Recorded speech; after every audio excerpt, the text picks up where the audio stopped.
Siapa orang takwa yang tidak meragukan isi Quran itu? Orang takwa itu definisinya satu, alladzina yu'minuna bil ghaib wa yuqimuna shalah. Selalu ingin berusaha menambah imannya. Bukan iman standar. Iman hari ini harus lebih baik dibandingkan hari kemarin. Iman besok harus lebih baik dibandingkan dengan hari ini. Itulah sebagian ulama mengungkapkan, orang yang hari ini lebih baik dibandingkan kemarin, itulah orang yang beruntung, orang yang sukses. Maka bagaimana cara meningkatkannya? Bertambah sholatnya. Maka setelah Idul Adha, dia berusaha menambah kualitas sholatnya, menambah kuantitasnya. Fardu tambah sunnah. Yang sudah konsisten dengan sunnah, perbaiki sunnah dan fardunya supaya lebih khusyuk dibandingkan dengan sebelumnya. Wa mimma razaqnahum yunfiqun. Dalam proses menjelang Idul Adha, kita dilatih berinfak. Harta seadanya, harta secukupnya, dengan hewan kurban. Maka setelah Idul Adha kita gemar berinfak. Infak diartikan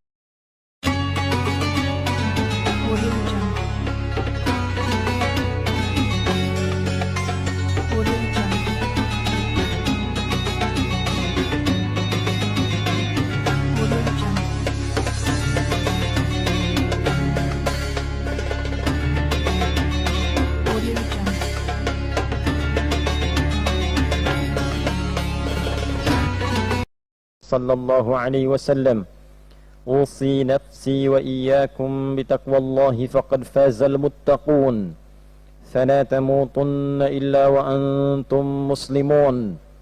Faqala ta'ala mudhakkiran bidzalik, ya ayyuhalladzina amanu ittaqullaha haqqa tuqatih wa la tamutunna illa wa antum muslimun. Hadirin jamaah Jumat rahimani wa rahimakumullah. Mengawali khutbah Jumat ini, khatib ingin mengajak kepada kita semua untuk meningkatkan syukur kita kepada Allah Subhanahu wa taala. Alhamdulillah, Allah telah memberikan kenikmatan iman kepada kita. Di antara sekian hamba Allah yang masih berkehidupan, kita yang masih memiliki iman itu. Kita bersyukur pada Allah Subhanahu wa taala.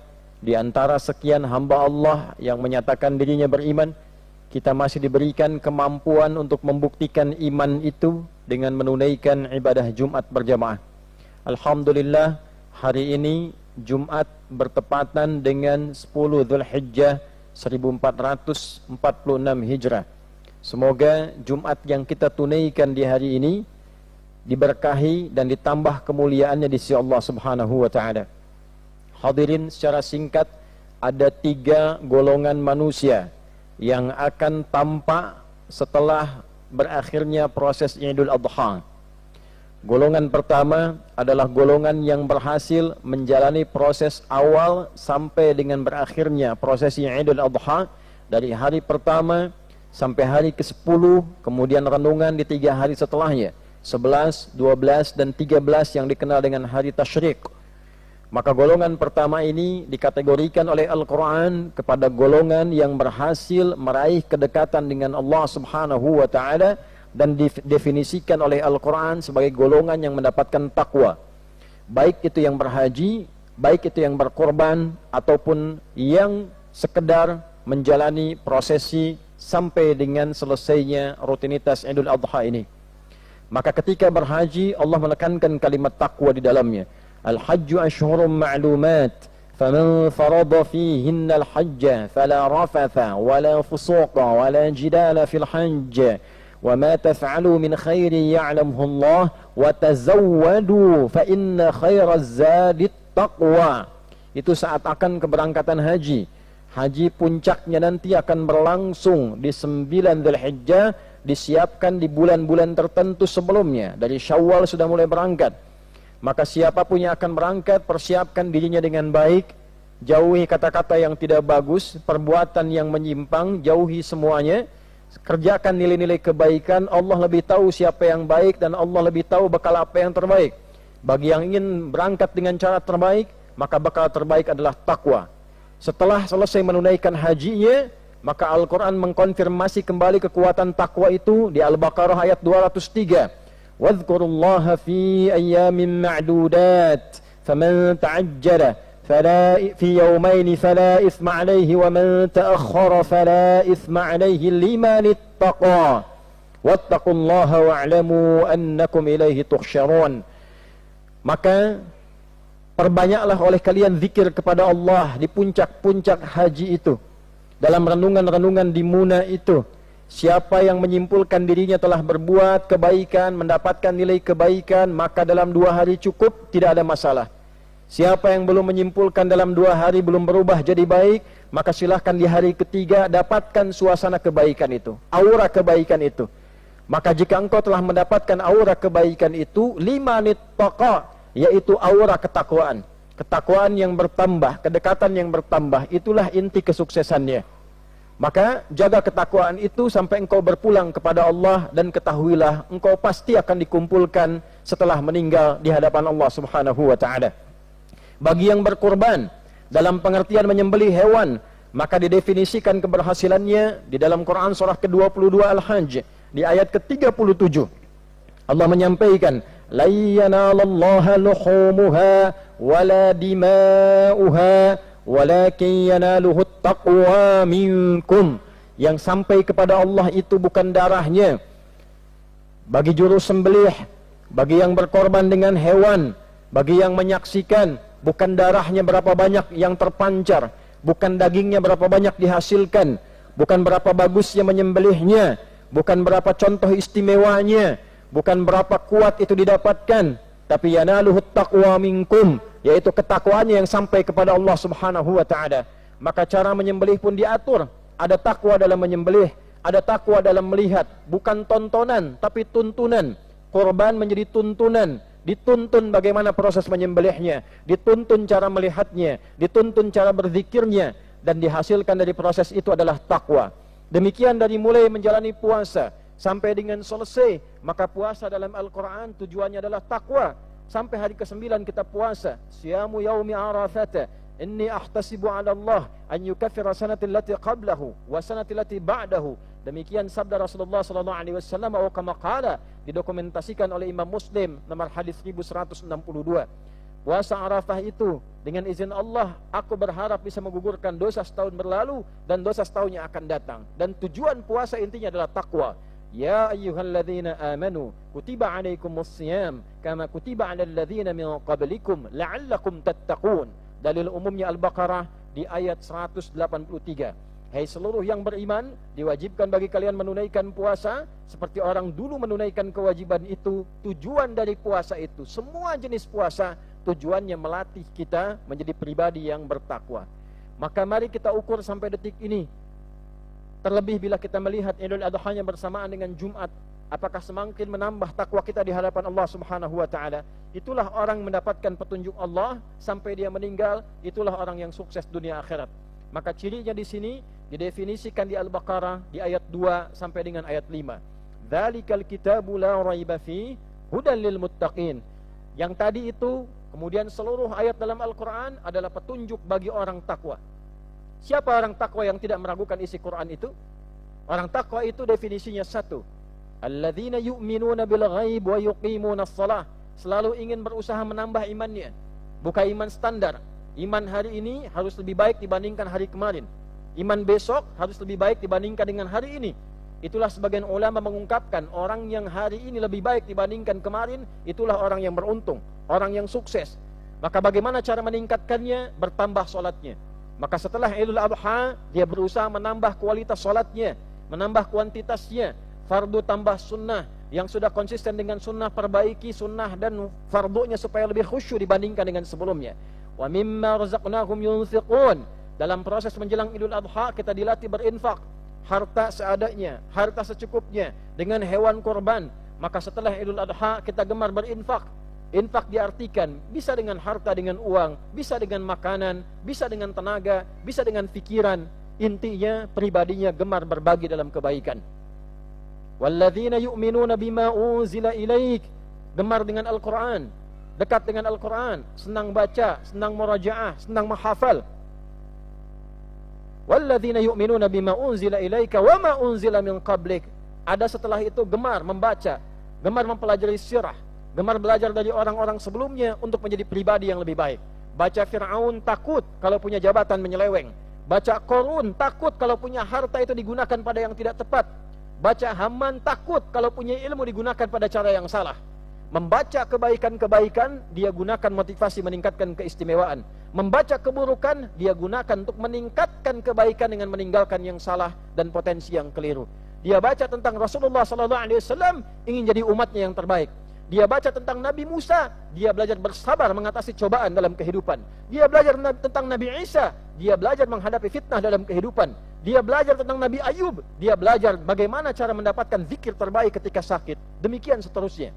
Maka ketika dia merasakan kenikmatan ini, wabil akhirati hum yuqinun, bertambah keimanannya, bertambah keyakinannya, dan dia jadikan semua urusan dunia sebagai proyek akhiratnya. Ke kantor dia siapkan juga bukan untuk dunia, tapi akhiratnya pun dia siapkan. Bagaimana bekerja bernilai ibadah, bagaimana membaca ada ibadah, bagaimana menyembelih hewan ada ibadah, bagaimana minum ada ibadah, makan ada ibadah. Itulah hakikatnya orang beruntung. Maka di akhir ayatnya, ayat kelima, Allah menyampaikan, ulaika ala hudam mir rabbihim wa ulaika humul muflihun. Mereka itulah orang yang senantiasa mendapatkan petunjuk ridha Rabbnya, dan merekalah yang berbahagia, sukses dunia akhirat. Itulah sebabnya doa haji yang dikumandangkan, bahkan doa ini dikuatkan dalam tawaf dari rukun Yamani menuju Hajar al-Aswad, membacakan Al-Baqarah ayat 201. Wa minhum may yaqulu rabbana atina fid dunya hasanah wa fil akhirati hasanah wa qina adzabannar. Golongan pertama. Golongan kedua adalah golongan yang merugi. Golongan ini adalah orang yang biasa-biasa saja. Ada Idul Adha seperti adanya, tidak ada Idul Adha seperti adanya. Seperti itu pula, dia sholat bagus, tetap 5 waktu juga, dia tetap baca Quran juga, tapi Idul Adha tidak merubah kepribadian dirinya. Hanya ikut-ikut saja. Ikut sholat, iya. Ikut menyembelih, nonton, iya. Melihat, iya. Tapi itu tidak memberikan bekas pada dirinya. Maka merugilah ia karena mendapatkan kesempatan Idul Adha, tapi tidak mendapatkan kemuliaan, tidak mendapatkan pengaruh kebaikan dari Idul Adha yang dia dapatkan. Orang lain tidak dapat, meninggal jadi baik. Orang ini dapat, tidak dimanfaatkan, maka merugilah dia. Dan yang terakhir adalah orang celaka. Orang celaka yang walaupun datang diberi kesempatan Idul Adha, tapi dia tetap memilih bermaksiat. Dia tetap memilih melakukan tindakan kriminal. Kalau pejabat, Idul Adha hanya lewat, setelah itu korupsi lagi. Misal, orang yang celaka. Orang yang kaya, merampok lagi, menipu lagi. Misal, itu orang celaka. Ada orang punya ilmu, digunakan hanya untuk menipu, hanya untuk berbuat dosa, memberikan fatwa-fatwa yang keliru, hanya untuk popularitas. Maka itu bagian dari yang celaka. Maka semoga khutbah Jumat ini mengingatkan kita walaupun singkat, menggolongkan kita ke dalam golongan orang pertama, bahagia dunianya hasanah, sukses akhiratnya hasanah, dan beruntung kita terpilih mendapatkan Idul Adha di tahun ini. Maka mari kita perbaiki diri, buktikan kepada Allah kita berhasil mendapatkan nikmat ini. Kalau Idul Adha tahun ini bahkan bersamaan dengan Jumat belum mampu merubah hidup kita menjadi lebih baik, maka berapa banyak lagi waktu yang kita butuhkan berubah menjadi pribadi dan hamba Allah yang lebih mulia dari hari sebelumnya.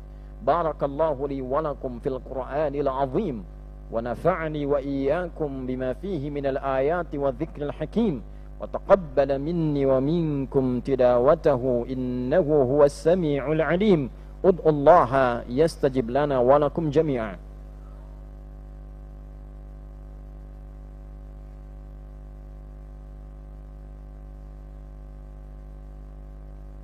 Alhamdulillah wassalatu wassalamu ala rasulillah nabiyyina wa sayyidina Muhammad ibn Abdullah wa ala alihi wa sahbihi wa man walah. Nashhadu an la ilaha illallah wahdahu la sharika lah wa nashhadu anna Muhammadan abduhu wa rasuluhu alladhi la nabiyya ba'dah. Amma ba'du fa ya ibadallah, usi nafsi wa iyyakum bitaqwallahi faqad fazal muttaqun. فلا تموتن إلا وأنتم مسلمون. فقال تعالى يا أيها الذين آمنوا اتقوا الله حق تقاته ولا تموتن إلا وأنتم مسلمون.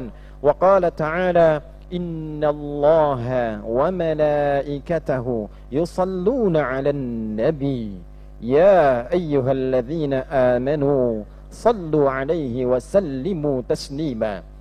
اللهم صل وسلم وبارك على هذا النبي الكريم الحبيب الرسول الأمين نبينا وسيدنا محمد وعلى آله وصحبه أجمعين وذرياته وأمته إلى يوم الدين.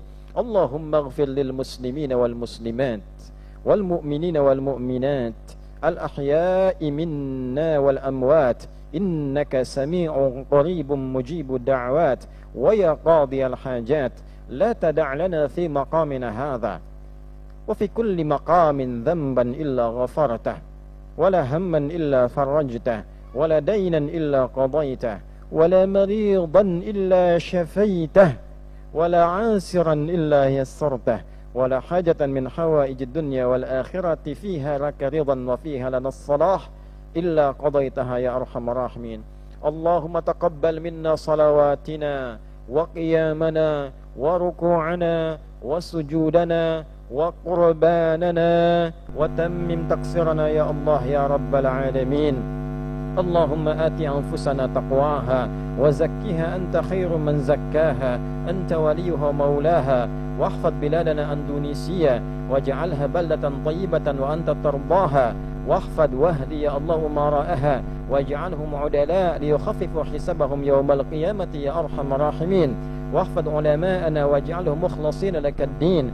اللهم يا خير الناصرين اللهم انصر إخوتنا في فلسطين في غزة وفي كل مكان المبتلين واجعل أحياءهم مجاهدين في سبيلك وموتاهم شهداء وألحقنا معهم في رحمتك يا أرحم الراحمين. اللهم حل المسجد الأقصى وارزقنا نعمة للصلاة في مسجد الأقصى قبل وفاتنا يا أرحم الراحمين واجعلنا من أحباء سيدنا محمد صلى الله عليه وسلم واغرس في قلوبنا حبك وحب نبيك محمد صلى الله عليه وسلم. ربنا آتنا في الدنيا حسنة وفي الآخرة حسنة وقنا عذاب النار وصلى الله على سيدنا محمد وعلى آله وصحبه أجمعين وآخر دعوانا سبحانك اللهم ربنا وبحمدك نشهد أن لا إله إلا أنت نستغفرك ونتوب إليك والحمد لله رب العالمين.